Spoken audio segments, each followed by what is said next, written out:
le sujet qui sera traité est un sujet brûlant, c'est le cas de le dire, il s'agit de l'allumage automatique Rabbi Avner. Dans les immeubles le jour du Shabbat, on sait combien aujourd'hui nous sommes que de plus en plus confrontés à ce gros problème, confrontés à cette difficulté de rentrer dans un endroit le jour du Shabbat dans sa maison, alors qu'il faut déclencher soit Chazé Shalom l'allumage, soit l'entrée, la porte qui s'ouvre, on ne sait pas quoi faire. Est-ce que c'est permis ou c'est interdit? Est-ce qu'il faut qu'on fasse une aliyah massive de tous les Juifs de France pour Israël, comme ça on échappe à ce problème, ou bien est-ce qu'on peut encore habiter en France? En tout cas, cette question, aujourd'hui, est d'une grande sensibilité. Alors je vais sans plus tarder laisser la parole au Rav. אנחנו מאוד מאוד שמחים לקבל את כבוד הרב שפעם ראשונה מגיע לפריז, וכבר נהנינו, שמענו הרבה מהשיעורים שנמסרו באזור, ובכלל בכל הלשון, כל יהודי העולם יכולים ליהנות מהשיעורים הנפלאים, ורציתי לומר לכבודו שבזכותו אנחנו מבינים במלוא מובן המילה הפסוק פיקודי השם ישרים משמחי לב, הנחמדים מזהב ומפז רב, מתוקים מן דבש ונופת צופים. זה דבש וחלב תחת לשונך.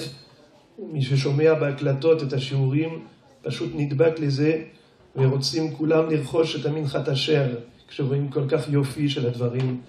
אז שוב תודה רבה על מה שכבודו הטריח את עצמו. בכבוד.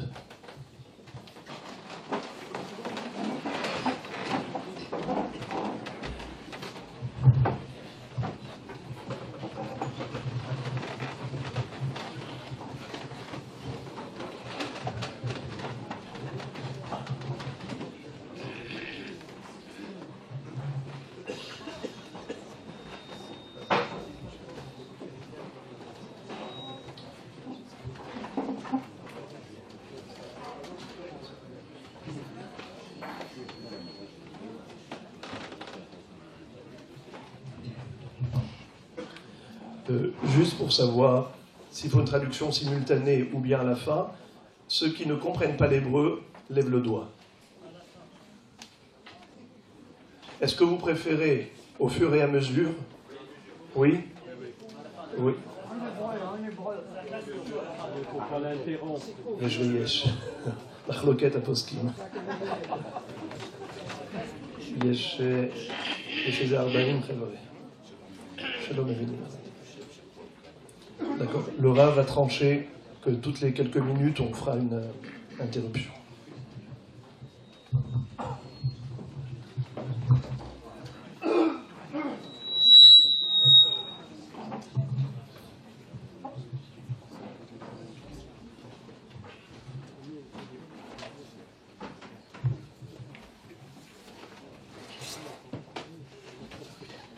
מה טובו אוהליך יעקב משכנותיך ישראל. אני באתי לפריז לביקור קצר מאוד של פחות מיומיים, אבל אני שמח מאוד לבקר בקהילת אוהלי יעקב ולפגוש את הרב הנפלא שלכם, את הרב עבדלחק, וזו שמחה גדולה לי. אני לא מבין מילה אחת בצרפתית, אבל אני בטוח שהרב אמר עליי דברים יפים. אז אני שמח עד מאוד להיות כאן. נתבקשתי לעסוק בשאלה קשה שמטרידה רבים בפריז, ולא רק בפריז, אלא במקומות רבים בעולם. אנחנו חיים בעולם משתנה, והטכנולוגיה מתקדמת ומשתנה מיום ליום, והטכנולוגיה החדשה מציבה בפנינו שאלות קשות שלא שארו אבותינו. והרבה פעמים אני חושב שהדור שלנו צריך פוסקים גדולים כמו הרמב"ן והרשב"א כדי לפתור את השאלות הקשות שיש לנו היום, אבל אין לנו גדולים כאלה. ואין לנו מנוס, ואנחנו חייבים להתמודד ולהתפלל שהקדוש ברוך הוא יכוננו דעת וחוכמה לפתור את השאלות הקשות שמתעוררות יום יום.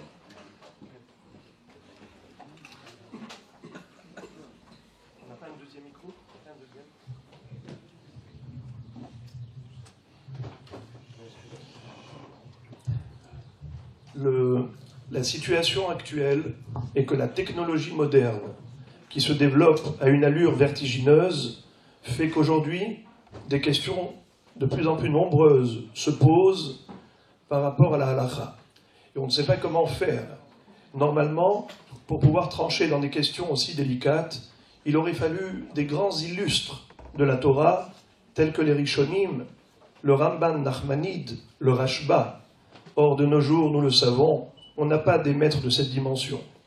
Mais nous ne pouvons pas échapper au devoir de Rav, de Posek, de devoir se mesurer avec ces problématiques et y faire face et trouver les solutions d'après la halakha et prier à Kadosh Baruch Hu pour qu'on ne fasse aucune erreur dans ce domaine et qu'on puisse viser juste dans ces verdicts en tranchant la halakha. אז השאלה המסוימת שבה אנחנו עוסקים היום, האם מותר לו לאדם להתקרב לביתו, לחדר מדרגות, כאשר על ידי התקרבותו וכניסתו לבית נדלקת התאורה? האם יש מקום להקל בכך או לא? ואני אומר בתחילת דבריי, אם יש לאדם אפשרות לגור בבית, שבו הוא לא גורם להדלקת האור, או לשכנע את השכנים בכל דרך, כדי שלא ניכנס לשאלה זו, ודאי עדיף. בירא שמיים צריך לעשות השתדלות, או לשכנע את השכנים שבשבת ישנו את המערכת, או לגור בבית שבו הוא איננו נתקל בבעיה זו, אבל אנחנו חייבים לדון בשאלה כאשר זה לא מתאפשר.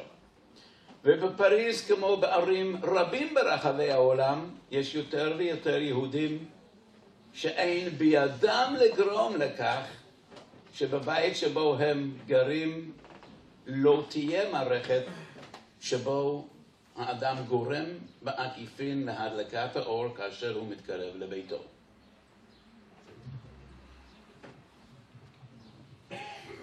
Ce soir, on va se focaliser sur la question essentielle, à savoir, quelle est la halakha? Est-ce qu'on a le droit, oui ou non, d'entrer dans un tel immeuble où l'allumage se déclenche automatiquement? Il est clair et évident, le Rav le dit en préambule, que si on peut éviter ce problème, c'est-à-dire d'habiter ailleurs que dans un immeuble où on a instauré un tel système, ou bien si on peut séduire le voisinage, en payant même s'il le faut un peu plus, pour obtenir un allumage qui soit régulier sans avoir à déclencher à chaque fois que l'on rentre et on sort au travers de ces détecteurs électroniques, eh ben c'est évident qu'il vaut mieux. Il n'est pas question d'aller directement devant le problème halakhique si on peut l'éviter. Mais le Rav parle des cas où, malheureusement, aujourd'hui, on se retrouve confronté à une réalité et on ne peut pas se débrouiller autrement. אז קודם כל צריך לברר מה איסור יש בכלל בהפעלת מערכת חשמלית. לפני קצת יותר מ100 שנה, כאשר החשמל הפך להיות לדבר מקובל, ובמדינות אירופה התקינו בכל עיר ועיר מערכות של חשמל גם בבתים פרטיים, דנו גדולי ישראל האם יש איסור בהפעלת מערכת חשמלית בסגירת מעגל חשמלי, ומה איסור יש בכך? ושלושה דרכים עיקריות יש בסוגיה זו. מה איסור יש כאשר אדם סוגר מעגל חשמלי? יש דרכו של הבית יצחק, של החזון איש, ובהמון צניעות אני אומר, ובהרבה ענווה, שבספר שלי כתבתי מה שנראה לי כדרך שלישית. Cela va faire plus d'un siècle que la notion de l'électricité est apparu dans le monde et on a commencé à exploiter ce système.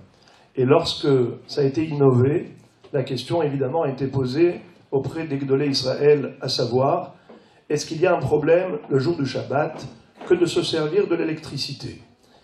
Par rapport à cela, on a trois façons de comprendre l'éventuel issour qui s'y trouve. Il y a la Shita du Chazon Ish, la Shita du Bet Yitzhak, et le Rav dit avec toute modestie ce que lui a également développé comme thèse pour expliquer le vrai problème de l'utilisation d'un système électrique le jour du Shabbat. הבית יצחק היה גדול הפוסקים בגליציה לפני 130 שנה. ובספר שלו, שאלות ותשובות בית יצחק, חלק ב' יורדי סימן ל"א, הוא כותב שסגירת מעגל חשמלי יש לו איסור מצד מויליד. במסכת ביצה דף כ"ג למדנו שאסור להוליד ולהביא לעולם דבר חדש בשבת. זה לא מלאכה דאורייתא, אלא איסור דרבנן. למשל, אסור לרסק שלג וקרח בשבת כדי לקבל מים, משום שלקחנו קרח שהוא מוצק, סוליד, הפכנו אותו לנוזל, ליקוויד, ולכן זה מוגדר כמלאכה מדרבנן. כך אומר בית יצחק, כאשר אנחנו מדליקים את האור ומקבלים משהו חדש שלא היה כאן לפני כן, יש בזה איסור דרבנן. זה דרכו של בית יצחק. החזון איש בר החיים סימנון אומר שיש חשש מלאכה דאורייתא של בונה. אף על פי שלכאורה זה לא דומה לבונה. אומר חזון איש, כאשר אנחנו סוגרים מעגל חשמלי ושני חלקי מתכת נוגעים זה בזה, אחד חיובי, אחד שלילי, וזה גורם לזרימה של חשמל, אלקטרונים, הרי זה דומה לבונה, ויש בזה חשש מלאכה דאורייתא. La première chita, c'est celle du Bet Yitzhak. Dans le Yoreh Deach et l'Ekbet Siman Lamed Aleph, le Bet Yitzhak va nous enseigner qu'il y a un problème lorsqu'on utilise un système électrique qui est le suivant. C'est la notion de molid. On sait que dans Masechet Betza, on nous enseigne qu'il est interdit Shabbat ou Yom Tov de produire quelque chose de nouveau. Quel est l'exemple type? Par exemple, broyer de la neige ou de la glace entre ses mains, entre ses doigts. On transforme un solide en liquide. Cette transformation, un jour de Shabbat, peut paraître comme une melacha, parce qu'on est en train de créer quelque chose qui n'existait pas. Le fait d'être molide, du fait que ça ressemble à une melacha, c'est asur miderabanan. Ainsi, le Rav Bet Yitzhak considère que l'utilisation d'un circuit électrique, du fait que ça produit quelque chose de nouveau, que ce soit du feu, que ce soit la lumière, que ce soit tout ce que l'électricité peut nous permettre d'obtenir, eh ben c'est une production nouvelle. À ce titre-là, c'est interdit Shabbat de s'en servir. Le Chazon Ish dit que ça relève d'un autre registre. L'interdiction de se servir de l'électricité, c'est parce que lorsqu'on associe le positif avec le négatif, alors il y a un circuit qui se referme. La notion de bonnet apparaît. Bonnet, c'est d'associer différents éléments pour construire quelque chose d'entier, de parfait. Là aussi, du fait que nous allons relier différents éléments qui vont former une seule entité, c'est un circuit électrique qui va se refermer sur lui-même, alors on est bonnet. Voilà comment le Chazon Ish a innové cette idée de bonnet par rapport à l'utilisation de l'électricité. À ce titre-là, il veut interdire min haTorah. Donc c'est différent du Bet Yitzhak, qui selon lui, c'est interdit comme miderabanan.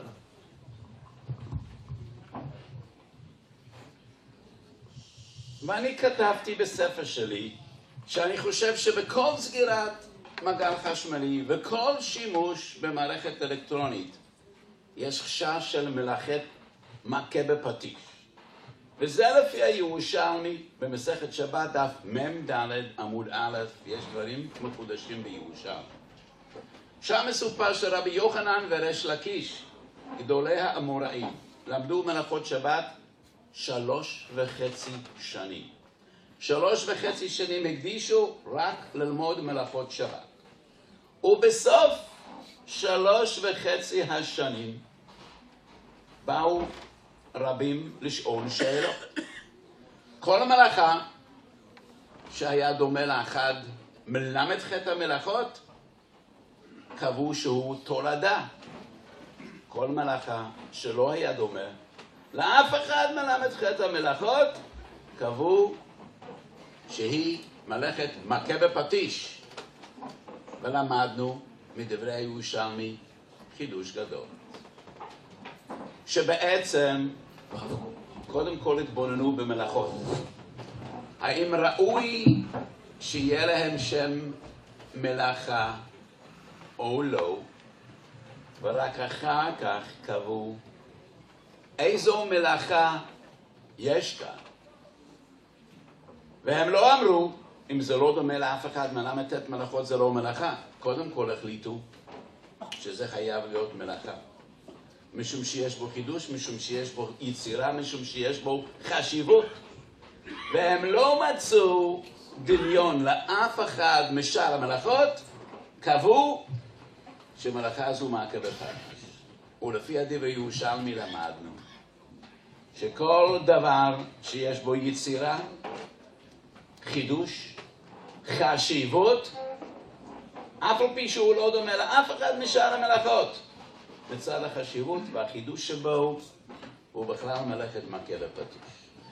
ואני חושב שאין היום בעולם דבר שהוא כל כך חשוב לתעשייה, לשלום הבריות, לרווחת כל אדם בביתו, כמו סגירת המעגל החשמלי. ללא חשמל, כמעט שאנחנו חוזרים לתקופת האבן.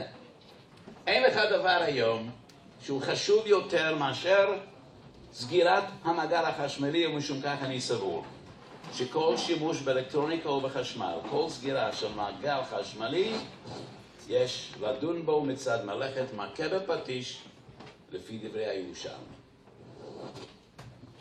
Claude Arabe a rappelé la raison pour laquelle il considère que se servir d'un système électrique le jour du Shabbat, on serait en infraction par rapport au Issour bien connu, Maké Bepatish. C'est l'un des 39 travaux interdits Shabbat qui représente tout ce qui est finition de fabrication. Lorsqu'on répare un ustensile, lorsqu'on complète une fabrication, alors on est dans l'accomplissement d'une melacha maké bepatish. Le Rav a rappelé ce que nous enseigne la Gemara dans le Yerushalmi Daf Mem Aleph, que pendant 3 ans et demi, Rabbi Yochanan et Rish Lakish ont étudié les melachot de Shabbat. Et ils ont trouvé que chacune des melachot a 39 toldot.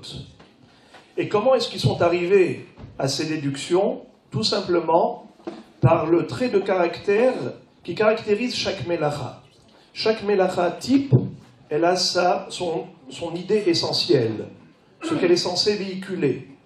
Et c'est ce caractère de la melacha qui nous permet d'en déduire qu'est-ce qui s'appelle tolda. Alors, lorsqu'il y avait des melachot importantes, que Rabbi Yochanan et Rish Lakish n'ont pas trouvé de point de comparaison avec les autres travaux, les 38 autres, ils les ont attribués, ces actions, à la melacha de Maké Bepatish. Sous-entendu que le Yerushalmi considère qu'il y a des actions importantes qui sont d'emblée considérées comme étant une melacha. La question est de savoir à quel Av l'attribuer. Alors maintenant le Rav va dire, aujourd'hui, l'électricité nous permet d'organiser notre vie d'une manière extraordinaire qui n'a rien à voir avec la préhistoire, avec les premières générations. Le Rav dit qu'il n'y a pas de mélacha plus importante que l'installation d'un système électrique. C'est ce qui permet le développement de l'industrie. C'est ce qui permet d'avoir une vie normale. Tout ce que nous connaissons aujourd'hui comme technologie, tout est basé là-dessus. Donc, y a-t-il une mélacha plus hachouva que celle-là? Certainement pas. Donc, d'après le Rav, après avoir cité les deux premières opinions du Chazon Ish et du Beit Yitzhak, le Rav rajoute maintenant que d'après lui, le système électrique, celui qui s'en servirait, serait en infraction par rapport au Issour de Melechet Makeh Bepatish. הרי לן שיש מחשובי האחרונים שנקטו שסגירת מעגל חשמלי איסור דרבנן הוא, אבל אנחנו מחמירים, וכך ראוי, כך כתבתי בספר שלי, שאנחנו צריכים להחמיר ולחשוש שבסגירת המעגל החשמלי יש חשש דאורייתא, אם משום מלאכת בונה ואם משום מלאכת מכה בפטיש. ואף על פי כן, בנושא שלנו יש כמה צדדים לקולה. קודם כל, מדובר בגרמה. אין אדם עושה את המלאכה באופן ישיר, הוא מפסיק קרן אור בלתי נראית, וכאשר הוא מפסיק את קרן האור, הוא גורם בעקיפין לסגירת המעגל החשמלי, ומשום כך יש לעיין מה דין גרם מלאכה בשבת. Le Rav a écrit dans son livre Mintrat Asher que finalement, après analyse de ces trois chitotes, bien que le Beit Yitzhak considère que l'utilisation d'un circuit électrique n'est que Issur des Rabbanan de Molid, comme on l'a expliqué tout à l'heure, mais étant donné que selon le Chazon Ish, c'est Issur Midoraita, et également comme le Rav lui-même l'a expliqué que ça relève d'un Issur de Oraita qui s'appelle Makeh Bepatish, il y a lieu, évidemment, de prendre cela en considération et de s'interdire de manière rigoureuse et stricte toute utilisation de l'électricité. Mais malgré tout, en ce qui concerne notre question essentielle de ce soir, à savoir, est-ce qu'on a le droit d'entrer dans un immeuble, dans un hall d'entrée, où il y a un détecteur de présence, où se trouvent des faisceaux électroniques, qu'en passant devant, en les interrompant, lorsqu'on interrompt un faisceau électronique, ça déclenche automatiquement le refermement d'un circuit électrique. C'est comme ça que la lumière va s'allumer. Quand on coupe ce faisceau électronique, ça déclenche un circuit électrique qui se referme, le refermement du circuit électrique. Et c'est comme ça que la lumière s'allume. Mais du fait que l'homme n'a pas l'intention de le faire, mais indirectement ça se fait. C'est-à-dire, il rentre et voilà que ça s'allume. Est-ce qu'il y a lieu de reconsidérer la question? יש שתי סוגיות שעוסקות בדין גרמה במלאכות שבת. במסכת שבת תקכ"ח כתוב שגרמה מותרת. אבל בבבא קמא דף ס' עמוד א' אמרו חז"ל שהזורע ורוח מסייעתו יש בו מלאכה, כי מלאכת מחשבת אסרה תורה, ורש"י כותב מכיוון שנעשית מחשבתו יש כאן איסור. אף על פי שהוא השתמש בכוח הרוח והוא רק גרמה, אז למה בשבת דף קכ"ח למדנו שהוא מותר לכתחילה לגרום מלאכה בשבת? האחרונים מתרצים בעיקר בשתי דרכים. בספר זרע אמת שהיה מגדולי ספרד הוא כותב שאם התוצאה היא מיידית, גרמה אסורה, אם התוצאה היא מאוחרת, גרמה מותרת. האחייזר, הרב גרודז'נסקי, בספרו הידוע, כותב שאם כך דרך עשיית המלאכה כל השבוע, גרמה אסורה. אם המלאכה נעשית בדרך משונה וחריגה לא מקובלת, גרמה מותרת. לפי שתי הסברות, לכאורה היינו צריכים להחמיר בגרמה שלנו, כי המלאכה היא מיידית והמערכת בנויה ועשויה, וכך היא פועלת כל השבוע והיא איננה חריגה. à propos de la notion de gramma, c'est-à-dire lorsqu'on déclenche un résultat de manière indirecte. Ça s'appelle gramma, causer indirectement. Est-ce que cette action est permise Shabbat ou interdite? Dans la Gemara Shabbat d'Av Kufraf, il est écrit à propos du pasuk Lota ase kol melacha, la Gemara dit Asiya ide asir hagrama share, c'est-à-dire on n'a pas le droit de faire une action de melacha de manière directe, mais si on fait indirectement, c'est permis. Mais pourtant, les Acharonim posent la question, c'est que dans Masechet Baba Kama d'Av Samer, il est écrit que Zoré, veruach mesayato, alors si c'est des Shabbat, il est chayav. Quelqu'un qui va vanner, c'est-à-dire qu'il va séparer le grain de blé de son écorce en prenant des pelles de céréales qui ont été battues, après le battage du grain, pour le séparer de son écorce, on le lève et on le soulève, on l'envole au vent. Le vent emporte ce qui est léger, c'est-à-dire l'écorce, et le grain qui est lourd retombe. C'est la melacha de Zoré. Si ça se fait Shabbat, comment est-ce qu'on le fait? En utilisant le vent, l'air. A priori, c'est Gorem, parce que lui, il n'a fait que lancer le blé en hauteur, et finalement, c'est le vent qui a fait cette sélection entre le grain et son enveloppe. Et malgré tout, la Gemara dit qu'il est chayav. Il est chayav s'il a fait une action pareille. Pourtant, c'est une gramma, c'est indirect. Selon la Gemara Shabbat, il devrait être patour. On a deux réponses, celle d'un Rav Sfaradi et d'un Rav Ashkenazi. Le Rav Zera Emet a dit que la notion de gramma, c'est une question de temps. Si l'effet est immédiat, ça ne rentre plus dans le guéder de gramma, ça s'appelle melacha. Si le résultat est instantané, ça s'appelle melacha, même si l'action est indirecte. Étant donné que le résultat est instantané, c'est considéré melacha. Le Rav Achiezer, le Rav Grodzinski, a écrit dans son livre que la différence entre les deux, c'est l'habitude. Quel est le système habituel? Si la chose, elle est atypique, c'est-à-dire que ce n'est pas la façon de faire habituellement, j'ai fait quelque chose maintenant qui a causé indirectement un résultat, eh bien ce n'est pas Assur Minatora, c'est Gramma. Et le Gramma, c'est Moutar. Et bien que ça a déclenché quelque chose, mais ce n'est pas habituel. Tandis que si c'est le système habituel de causer indirectement le déclenchement de ce résultat, puisque c'est le système instauré, on ne peut pas considérer cela gramma, puisque c'est la façon de faire normalement. Selon ces deux approches, il y a lieu d'interdire lorsqu'on rentre chez soi, à la maison, dans son immeuble. Je déclenche, sans le vouloir, l'allumage. Je passe par là, et automatiquement, ça se déclenche. Automatiquement, ça se déclenche.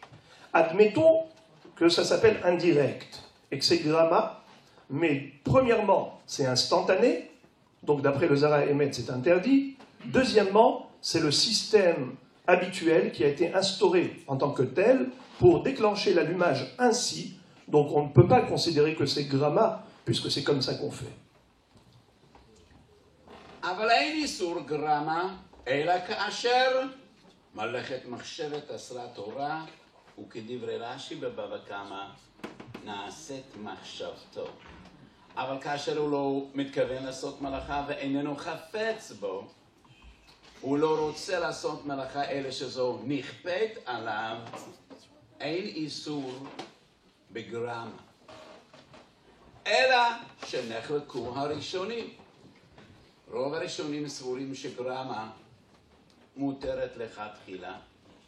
דעת המרדכי שאין היתר בגרמה אלא בהפסד. ושולחן ערוך והרמה בסימן של"ד פוסקים כמרדכי. אבל צער, שעתא דחק, דינם כהפסד, ואפשר להתיר את הגרמה בנסיבות האלה, ואין חשש מצד דברי הגמרא בבבא קמא כאשר הוא איננו מתכוון לעשיית המלאכה.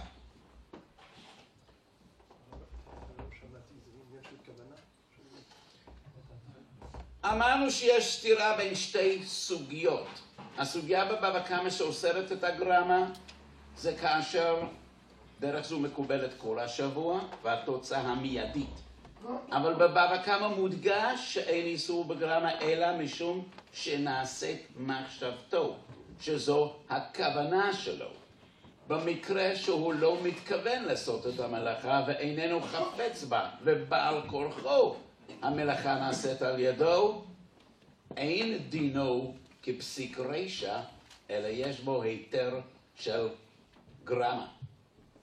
אבל כל ההיתר של גרמה, לדעת המחבר זה רק במקום הפסד. אבל הפוסקים אומרים שצער וטורח דינם כהפסד, וכשיש צער וטורח בשעת דחק אפשר להתיר גרמה שאין בו כוונה. Très joli. Le Rav dit quelque chose de fabuleux. Nous avons ici la Sugya dans Masechet Baba Kama qui nous a dit que si le grama est dans l'intérêt de l'homme, c'est-à-dire Na'asit Machashavto, tel que Zoré Veruach Mesayato. Donc il va lancer le grain pour vanner, c'est sa volonté. Sa volonté, c'est d'utiliser le vent. Donc bien que la Gemara appelle ça grama, malgré tout, la Gemara l'interdit. À quel titre? Na'asit Machashavto. Tandis qu'une grama où l'homme Na'asit Machashavto, on doit déduire de cette Gemara que si ce n'est pas la volonté de l'homme, bien que ça s'est fait indirectement, ce n'est pas considéré comme une melacha. Donc le Rav veut dire qu'étant donné que quelqu'un qui veut rentrer chez lui n'a pas l'intention, n'a pas de volonté d'allumer et de déclencher cet allumage, donc bien que ça s'est fait automatiquement, il a été gorem cette chose, automatiquement ça s'est allumé, mais étant donné que ce n'était pas sa volonté, il y a lieu de considérer que c'est une grama permise. Ça appartient à la Sugya de Shabbat et non pas à la Sugya de Baba Kama. Dans Shabbat, on a permis grama, dans Baba Kama, on a interdit grama. De quoi cela dépendait? De Na'asit Machashavto. S'il a une vocation, s'il a un objectif, et c'est son objectif d'utiliser le grama, là c'est assourd. Le Rav dit que malgré tout, la porte n'est pas grande ouverte. Étant donné que le Mechaber dans Siman Shin Lamed Dalet, à propos de Dleka, lorsque quelqu'un met des tonneaux autour de l'incendie, autour de la flamme, et que ces tonneaux éclatent, et cette eau va éteindre le feu, cette grama-là, est-ce qu'elle est permise? Le Mechaber dit que c'est permis. Mais Bemakom Hefsed, Bemakom Dleka, pour éviter une perte d'argent. C'est ça ce qui fait que c'est permis. Sinon, si ce n'est pas Bemakom Hefsed, il y a un sourd des Rabbanan d'être Gorem. Maintenant, les poskim disent que quelqu'un qui souffre, un tsahar ou un dohak, c'est-à-dire dans une situation très difficile, insupportable, des situations pareilles sont équivalentes à une situation de hefsed. C'est l'équivalent de hefsed. De la même façon qu'on a permis de faire un grama pour éviter un hefsed, on a le droit également, même Midérabanan, c'est permis d'être gorem, une melacha, si on n'a pas pour vocation, premièrement, d'atteindre cet objectif, et deuxièmement, il y a une souffrance qui est considérée comme un hefsed, comme une perte.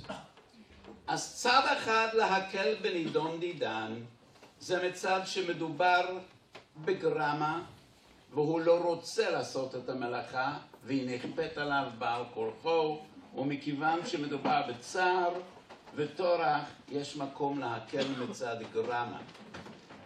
סוגיה נוספת מקורה בשבת ק"ה, שם הראשונים דנים במה שכתוב בבבלי ובירושלמי. שאם צבי או חיה אחרת נכנסה לביתו של אדם, האם מותר לו לנעול את דלת הבית, או שמא יש חשש של צעידה? נחלקו הרשב"א והר"ן. לדעת הרשב"א מותר לו לנעול את ביתו גם עם כוונתו לצוד את הצבי. הוא רוצה צבי, הוא שמח שזה נכנס. מותר לו לצוד את הצבי מכיוון שבמלאכה הזו הוא גם מעוניין לשמור על החפיצים שבביתו. הר"ן סבור שאם הוא מתכוון לצידה זה אסור, אבל גם לפי שיטת הר"ן, אם הוא לא מתכוון לצידה, מותר לו לנעול את הבית, אף על פי שזה פסיק רשע. ואנחנו לא חוששים לפסיק רשע, והאחרונים מתקשים להסביר למה אין כאן איסור מצד פסיק רשע. Il y a une deuxième sugya qui traite de ce même sujet. La Gemara dit dans Masechet Shabbat que si il y a eu une gazelle, un cerf, qui est entré dans la maison, a-t-on le droit de fermer la porte de la maison, sachant pertinemment qu'au travers de cette fermeture de porte, on va capturer le cerf? Est-ce que j'ai le droit de fermer la porte? Il y a une interdiction de tzeda. C'est Asur Shabbat de capturer des bêtes, c'est une melacha de tzeda. Malgré tout, la Mishnah nous dit que Nimtza Anoel Beto ve Nimtza Tzvi Shamur Betocho, quelqu'un qui a fermé la porte de sa maison et que la gazelle s'y trouve, c'est permis. Le Rashba va nous dire que ça va très loin, même si la personne sait que le Tzvi est dedans. Et en fermant la porte, il a un double objectif. Premier, de préserver les objets de sa maison. Il ne veut pas laisser la porte de la maison ouverte, les voleurs vont entrer. Donc il ferme pour garder sa maison. Deuxièmement, il le fait également pour capturer la bête. Le Rashba dit que c'est permis. Étant donné que l'action de fermeture de porte pour protéger la maison est permise, cette même action, même si on lui associe un deuxième objectif, qui lui en soi est interdit, puisque l'action est permise, l'action est permise. J'ai le droit de fermer la porte de ma maison pour protéger ma maison, bien que j'ai également un deuxième objectif qui est de capturer la bête, qui est une action interdite, et bien malgré tout c'est permis. Le RAN n'est pas d'accord. Le RAN n'est pas d'accord. Mais le Rav dit que même le RAN serait d'accord dans l'hypothèse où ce bonhomme, en fermant la porte de la maison, il ne le fait que pour protéger sa maison. Il ne le fait pas pour capturer la bête. Bien qu'au travers de cela, il y aura une capture, mais puisque ce n'est pas son intention, bien que ce soit psygréché, c'est quand même permis selon le RAN, et les Achronim se posent la question, comment se fait-il qu'une chose pareille serait permise? Pourtant, nous savons que psygréché, c'est interdit. Ça veut dire psygréché, rapidement, lorsque je fais une action de melacha, une action permise, et cette action permise déclenche un résultat qui lui est interdit parce que c'est une melacha. Davar she'eno mitkaven mutar. Mais quand est-ce que c'est permis? Que si le résultat n'est pas certain. Ce n'est pas sûr qu'en faisant l'action A, je vais déclencher une action B qui est une melacha. Ce n'est pas sûr. Peut-être oui, peut-être non. Là, c'est permis. Mais si on est certain qu'avec l'action A qui est permise, on va déclencher une action B qui est interdite, ça s'appelle psygrisha et c'est interdit. Donc là, en fermant la porte de la maison, même s'il n'a pas l'intention de capturer la bête, mais c'est une évidence. Alors pourquoi est-ce que ce serait permis? Pourtant, psygrisha, c'est interdit. אני מתנצל שהזמן שלנו קצר, 50% יורד על התרגום. אז אנחנו צריכים... Le Rav a dit que 50% du temps passe avec la traduction, donc il s'excuse si ce sera un peu plus long. Il va peut-être même abréger. Non, Tzibour lo rotze sharav yekatzer. On peut y aller tranquille. Ouais. Ouais. À la fin. Il y a des gens qui comprennent pas.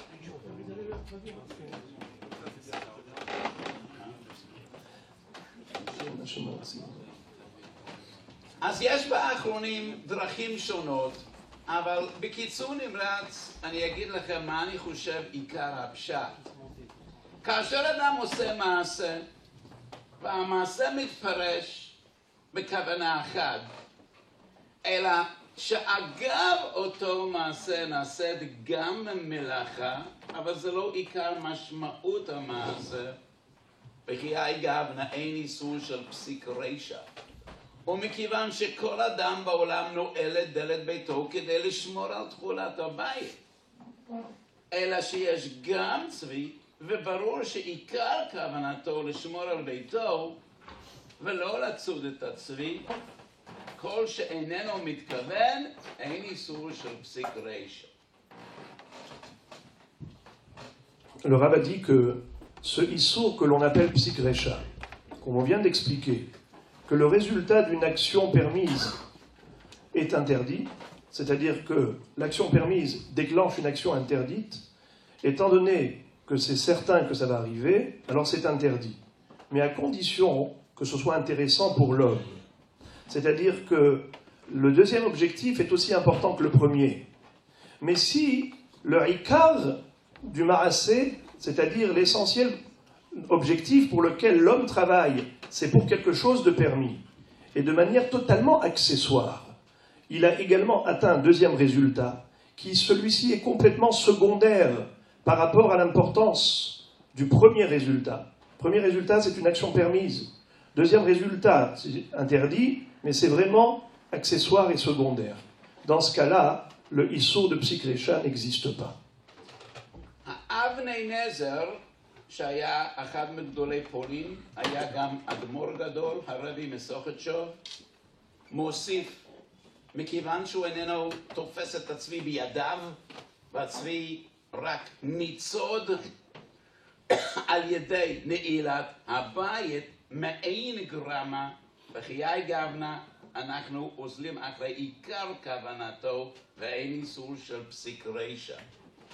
אולי, ואני מדגיש אולי, בנידון דידן, כאשר ברור כשמש שעיקר כוונתו זה להגיע לביתו, והוא חייב לעבור על מנת להגיע לבית, וחיי גבנה לא נאסור משום פסיק רישא, אף על פי שהאור נדלקת על ידו. Le Avnei Nezer, l'un des Admorim de Sochotchov, avait innové cette idée à propos de celui qui ferme la porte de sa maison et indirectement, il va capturer également une bête. Le Rav dit que, bien que c'est psychréché, a priori, c'est un résultat certain et évident qu'en fermant la porte, action permise, on va capturer la bête, action interdite. Mais étant donné que la capture de la bête ne se fait pas de ses propres mains, directement avec ses mains, c'est considéré comme une action indirecte. Certes, c'est une capture, mais ce n'est pas avec ses mains. C'est indirectement par le biais de la maison dans laquelle elle est enfermée. À ce titre-là, le psychréché n'a pas d'impact, bien que c'est une réalité que la bête est capturée. Mais ce n'est pas direct, c'est indirect. Alors dans un cas de gramma, le psychréché ne s'applique pas. Voilà pourquoi c'est permis. À ce titre, le Rav veut dire que si aujourd'hui, en passant, en rentrant chez soi, sa vocation première, c'est de rentrer chez lui à la maison. Il n'a aucune volonté ni intention d'allumer la lumière. Ça se fait indirectement. C'est-à-dire que, en passant, ça s'allume. Puisque sa vocation, c'est de rentrer chez lui, sa volonté, c'est ça ce qu'il veut faire. Il veut rentrer chez lui, il ne veut pas allumer la lumière. Ça s'est allumé. Alors certes que action A, permise, rentrer chez lui, a déclenché action B, interdite, allumage de lumière, mais étant donné que ce n'est pas direct, c'est-à-dire qu'il n'a pas appuyé sur un interrupteur qui fait l'action d'allumer, c'est en passant que ça s'est fait, il y a lieu de comparer cela à la capture de la bête dans une maison. Comme l'Avnei Nezer a dit à propos de la capture de la bête, c'est considéré indirect, c'est pourquoi il n'y aura pas le Issour de Psik Recha. Pareil pour l'allumage qui se fait automatiquement lorsque je rentre chez moi. Ce serait permis à ce titre. Peut-être. C'est une comparaison que le Rav fait, évidemment, c'est une hypothèse comme il le présente. עוד נקודה חשובה בעניין הזה. בדברי האחרונים ישנם מקורות רבים, שבהם גדולי האחרונים דנים בשאלות שונות ומתחדשות, וברבים מהם יש נטייה לומר שכאשר מלאכה לא דומה כלל למלאכת המשכן, ואין צד דמיון בין מה שעושים היום למה שנעשו אז, אולי אין בזה דין של מלאכה. אני אתן כמה דוגמאות קצרות. כשהמציאו את המטריות, זה היה המצאה גאונית. נויגה ביהודה לפני יותר מ-200 שנה כותב שיש חשש דאורייתא של אוהל. חתם סופר בתשובה ידועה כותב, לא דומה למלאכת המשכן, משום שבמשכן לא מצינו אוהל שהולך ממקום למקום. כאשר התחילו לפלפל באיסור חשמל, המהרשם, שהיה גדול הדור, אמר, לא דומה למלאכת המשכן. כמדומני, כשאילו הם היו רואים אדם מהלך לפי תומו, וכאילו מעשי כשפים או מעשי ניסים, פתאום האור נדלק, אף אחד לא יודע אם זה כישוף או מה זה. ודאי שהם היו אומרים, זה כל כך לא דומה למלאכת המשכן. ולכן אני רוצה להדגיש, לא היינו מתירים מלאכה על סמך סברה כזו, אבל כאשר מדובר בשעת חג גדול ויש סברות גדולות ורבות לצדד לכולה, יש משקל גם בסברה יסודית זו, כאשר מדובר בקרן אור בלתי נראית, שהעין לא רואה. האדם הפרימיטיבי לא היה מקשר, מה פתאום, מה זה קשור לאדם? אדם הולך והאור נדלק, ספק אם אפשר לדון בכך דין של מלוך. מה שאני רוצה להדגיש בסיום דבריי, כל אחד מהסברות שאמרתי, אפשר לפלפל, אפשר לדון, ואף אחד בפני עצמו אולי אין די להתיר. אבל כלל גדול בידינו מדברי גדולי הפוסקים, כפי שכותב השח ביורדי סימן רמ"ב, שבשעת הדחק אפשר לסמוך על דברי יחיד נגד רבים. וביורדי סימן רצ"ג נחלקו השח והתז, האם זה רק באיסור דרבנן, או אפילו באיסור דאורייתא כדעת התז. ולכן בדינון דידן, שאין לך שעת חג גדולה מזו. אנשים מבטלים עונג שבת ושמחת יום טוב, או שהם מחכים הרבה זמן מחוץ לבית עד שהם יכולים להיכנס, או שהם ספונים בתוך הבית בלי יכולת לצאת, מכיוון שמדובר בשעת חג ויש צדדים רבים לכולה.